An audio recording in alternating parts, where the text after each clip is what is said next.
សួស្តីអ្នកទាំងអស់គ្នាក្នុងវីដេអូនេះខ្ញុំមកប្រាប់ពីកន្លឹះមួយព្រោះនេះខ្ញុំជួបជាក់ស្ដែងតែម្ដងបងប្អូនទាំងអស់គ្នាក្នុងវីដេអូនេះខ្ញុំនឹងប្រាប់ថាហេតុអីបានក្នុង Facebook របស់យើងมันអាច share បានអញ្ចឹងណាបងប្អូនងាយមែនតើចំពោះក្នុងវីដេអូនេះខ្ញុំមកប្រាប់បងប្អូនទាំងអស់គ្នាគឺដោយសារវាជាប់ដូចលក្ខណៈថាយើងប្រើ Facebook នឹងយូរអញ្ចឹងណាបងប្អូនFacebook នឹងប្រើយូរទៅវាអាចនឹងអត់បិទការ share តែម្ដងនៅក្នុងវីដេអូនេះគឺខ្ញុំប្រាប់ដូចជាវីដេអូនេះដូចជាវាអត់មានការ share ចឹងបងប្អូន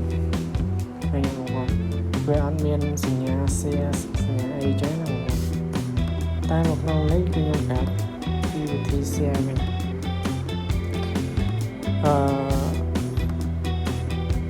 បាត់ចឹងតែម្ដងវាជាប់ចឹងណាបងប្អូនអញ្ចឹងមានតែវិធីមួយគឺបងប្អូនលុប Facebook នឹងសិនលុប Facebook នឹងសិនហើយចាំទៅដោនវាសាមីចឹងណាបងប្អូនលុបវាសិនហើយយើងមកដោនសាមីនេះខ្ញុំធ្វើបានដល់អាច share បានទៅលុបសញ្ញា share វិញចឹងណាបងប្អូនអត់ដឹងមិនដែរបងប្អូនក្នុង Facebook នេះយើងអាចនឹងយើងប្រើយូរអញ្ចឹងណាបងប្អូនប្រើយូរវាអាចនឹងបិទការ share តែម្ដងអានេះខ្ញុំជួបតតែម្ដងខ្ញុំសាកលុបវាសិនហើយយើងមកចំណុចទីសិនបងប្អូនយើងធ្វើទៅបែបនេះតែម្ដង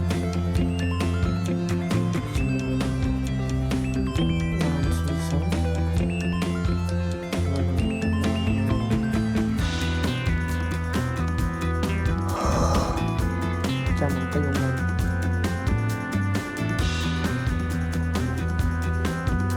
គេអត់ដល់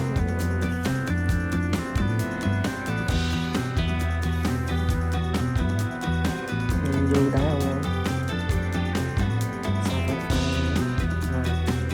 ហើយដល់ហើយខ្ញុំចូលដល់តែជាមួយអាច share បាននេះបងប្អូនតែនេះdown ហើយមកវិញគឺវា load ឲ្យចឹងតែម្ដង